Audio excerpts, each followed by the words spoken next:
Well, let's talk about friendships for a minute. Here's how you know if someone's your friend.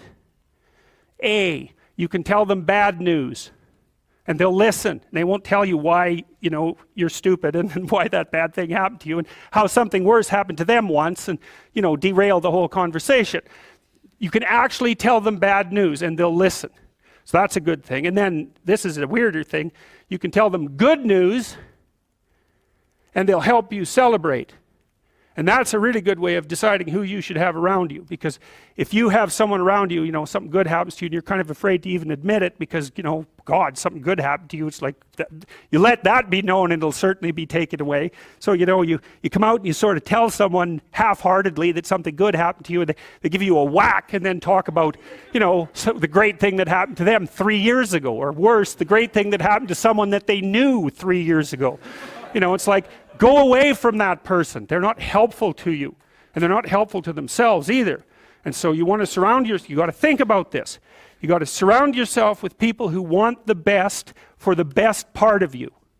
You can hang around with weasels and losers that are trying to pull you down to justify the fact that they're spiraling downhill as well. And the upside of that is you don't have to have any responsibility and you can all whine about how wretched life is, so that's pretty attractive. But I would say it's also a bad medium to long-term plan. And so it's acceptable and desirable to try to surround yourself with people who are facilitating your development.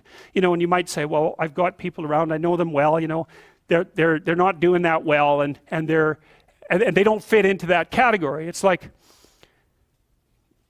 what's your point? What are you going to do with them exactly?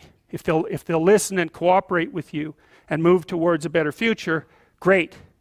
If they don't pay any attention and they keep doing the same damn things over and over and they're not going anywhere and it's painful, then maybe the proper thing to do is say, you just have your misery. I'll go off and have my life. And maybe you'll wake up at some point in the future and think that's a better way of being.